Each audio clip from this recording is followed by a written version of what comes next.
Saudi अरब के PIA हवाई अॾनि इस्लामाबाद जे ॿिनि होटलनि खे खानगान में जॉइंट वेंचर जी आज मटियारी ट्रांसमिशन लाइन ऐं वुमेन बैंक में भी सीड़पकारी जी दावत। सऊदी फतेह वज़ीर फैसल बिन फरहान जो सदर आसिफ अली ज़रदारी ऐं वज़ीर आज़म शहबाज शरीफ सां मुलाक़ातूं। पाकिस्तान ऐं सऊदी अरब में स्ट्रेटेजिक सहकार वधीक मज़बूत करण ते इत्फाक़। सदर आसिफ अली ज़रदारी जो चवणु आहे त इस्लामी दुनिया जी खुशहाली सऊदी अरब जी तरक्की सां लाॻापियल आहे। पाकिस्तान सऊदी अरब सां मौजूद लाॻापनि खे वधीक हथी ॾियण इक़्तिसादी भाईवारी में तब्दील करणु चाहे थो।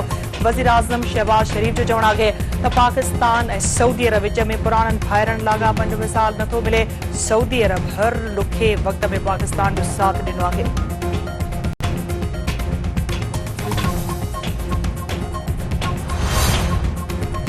IMF पाकिस्तानी मैशियत में बेहतरी जी अॻकथी करे छॾी। वर्ल्ड इकोनॉमिक आउटलुक रिपोर्ट 2024 वारी रिपोर्ट में चयो आहे त पाकिस्तान में हलंदड़ साल मुआशी तरक्की जी शरह में 2% ऐं ईंदड़ साल 3.5% वाध थींदी। ईंदड़ माली साल में महांगाई में 12.1% वाज़े घटिताई जो इम्कान आहे।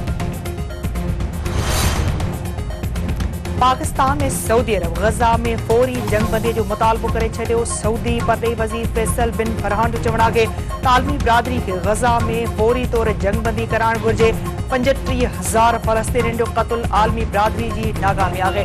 इमदाद जी फराहमी में रंडक कंहिं बि सूरत में क़बूल न आहे। पाकिस्तान में सीड़पकारी वधाइण जा मौक़ा मौजूद आहिनि। हू मुआशी तरक्की ऐं इलाइक़ाई सलामती लाइ गॾिजी कमु कंदा। इसहाक डार जो चवणु आहे त पाकिस्तान खे विच ओभर जी सूरतहाल ते तमामु घणी ॻणती आहे। फ़लस्तीनी माण्हू बुख खे वरी रहिया आहिनि। आलमी ज़मीर खे जाॻाइणु घुर्जे। पाकिस्तान खे रतो छाण ते सख़्त ख़दशा आहिनि। गॾियल क़ौमुनि जे ठाराहिण तहत फ़लस्तीनी रियासत क़ाइमु कई वञे जंहिंजी राजधानी बैतुल मुक़द्दस हुजे। पाकिस्तान खे सीड़पकारी जो मर्कज़ बणायो वेंदो। मादनियात IT समेत ॿियनि शोबनि में सीड़पकारी जा वसीउ मौक़ा मौजूद आहिनि।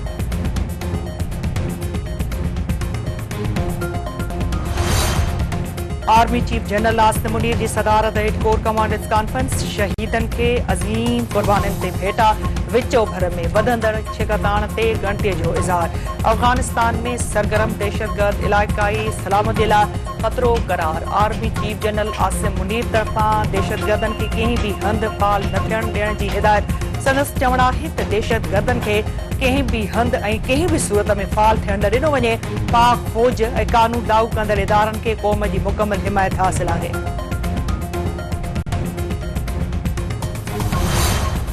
फैज़ाबाद धरणे जी इंक्वायरी कमीशन जी फैज़ हमीद खे क्लीन चिट ॾेई छॾी। पंजाब हुकूमत ज़िम्मेवार करार। कमीशन फैज़ हमीद सां गॾु DG rangers Punjab major general Naveed Azhar Hayat खे बि आजो करार ॾेई छॾियो। रिपोर्ट में चयो आहे त फैज़ हमीद खे सिक्योरिटी इस्टेब्लिशमेंट पारां ठाह कराइण जो अख़्तियार ॾिनो वियो हुयो। उन वक़्त जे आर्मी चीफ DG ISR फैज़ हमीद खे मुआहिदे जी इजाज़त ॾिनी हुई। पंजाब हुकूमत वोट बैंक बचाइण लाइ मुज़ाहिरीन ख़िलाफ़ कार्रवाई न कई। अमन क़ाइमु करणु हुकूमत जी ज़िम्मेवारी आहे। ॿियनि शोबनि खां मुदाख़लत करण खां पासो करणु घुर्जे।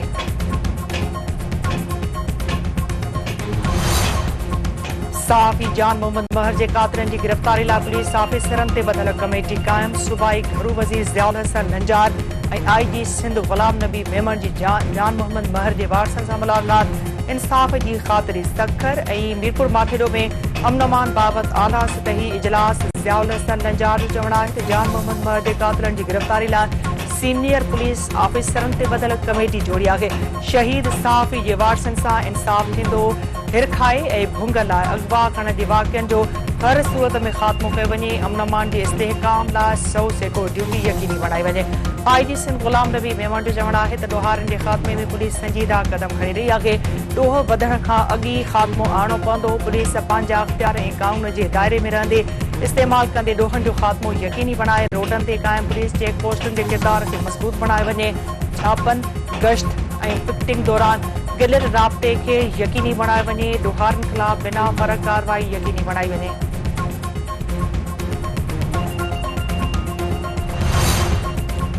सिंध सरकार तरफ़ां धाड़ीलनि स्ट्रीट क्राइम ऐं मंशियात ख़िलाफ़ कार्रवायूं तेज़ करण जो ऐलान। शर्जील मेमन जो चवणु आहे त अमन अमान रुॻो सिंध न पर समूरे मुल्क जो मसइलो आहे। 15 ॾींहनि दौरान 13 मुख़बिन खे बाज़ियाब कराए 6 खे अगवा खां बचायो आहे। कचे में ॾोहारनि ख़िलाफ़ टारगेटेड ऑपरेशन कयो पियो वञे। कचे जूं हालतूं बहितर थियूं आहिनि। जल्द अमन बहाल कयो वेंदो।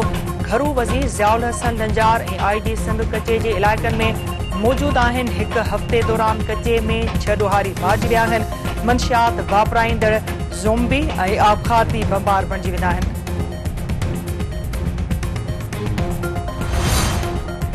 न्यूज़ीलैंड खिलाफ T20 मैच लाइ पाकिस्तानी टीम जी भरपूर नेट प्रैक्टिस। बाबर आज़म विराट कोहली जूं तेज़ तरीन 3000 रन्स जो रिकॉर्ड तोड़ण जे वेझो। रिज़वान ऐं नसीम शाह बि रिकॉर्डनि ते नज़रूं जमाए छॾियूं।